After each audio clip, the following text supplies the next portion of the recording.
everyone, welcome back. This is the end of my 5th full week of school. It was a really short week for me, so let's get into it. Let's start with the main thing that happened this week, which was my PSAT.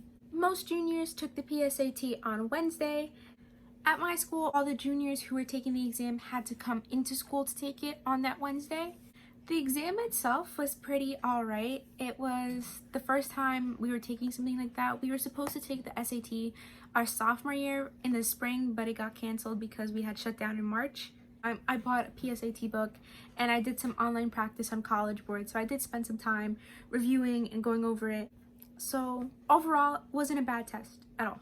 The scores come out in December, so I'm definitely going to be waiting patiently for that.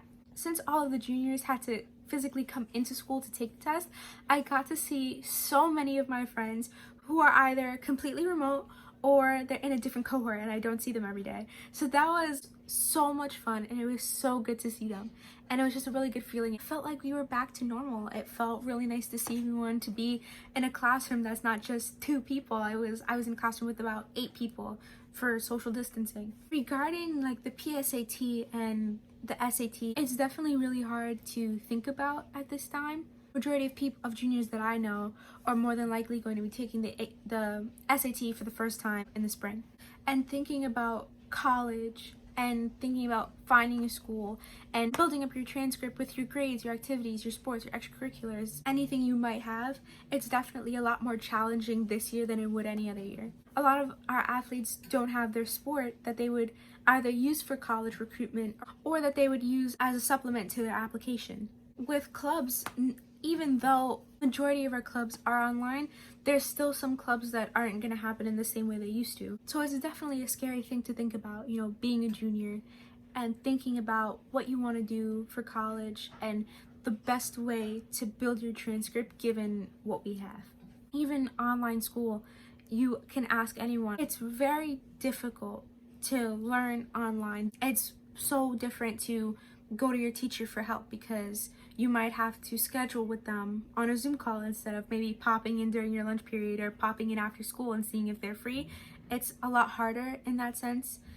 The computers add a distance between students and teachers that isn't normally there. For some people, they're having a hard time with their grades because of that disconnect, and they're still trying to adjust themselves to learning at home and how to adjust with being more reliant on emailing your teacher rather than maybe talking to them in person. So that's definitely the most challenging part of junior year, is that this is the year that most colleges look at, and this is the year we lost a lot of the things that we'd normally do to build up our resumes. I have my list of universities and colleges that I want to go to, and I've come to like my top 2 that I really want to go to, which would be Northeastern University and the University of Pennsylvania. Those are like the top 2 on my list. This week overall, because of the PSAT and we had the day off on Monday, I was at home for Tuesday, Thursday, and Friday.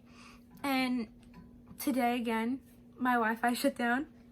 At the time, we were doing a group project for physics. So I used my cellular data and I connected it to my Chromebook so I can finish it, and then just waited for my Wi-Fi to boot back up. It took maybe 5 minutes for it to come back up so I can get back on the meets. Next week I go in Monday, Friday, and I have a couple of tests the days I go in, so I'm definitely gonna have a busy weekend. This weekend I'm also taking my 5-hour class because I'm in the process of practicing for my road test because I am working on getting my license. This week regarding clubs, I had my meeting with mock trial this week and we started working on writing our opening statements, which is a lot of fun. For CS1, I've been doing a lot of filming. We're doing a lot of things virtual. Like for Spend the Days, we can't have them, and our open house, we can't have it. So we're doing a lot of things virtual. Also, I was talking about us juniors and seniors who are worried about going to college, but you also have to think about those 8th graders and 7th graders who are still worried about where they're going to go to high school. A big part of deciding where you're gonna go, whether it's high school or whether it's college, is open houses. I've been doing a lot of virtual open houses for different universities and different colleges, and that's the same thing that CS1 has been working on, to create virtual open houses and virtual spend days so people can have the same experience even though they can't come. Anyway, that's all for this week. Thank you guys for watching. Bye!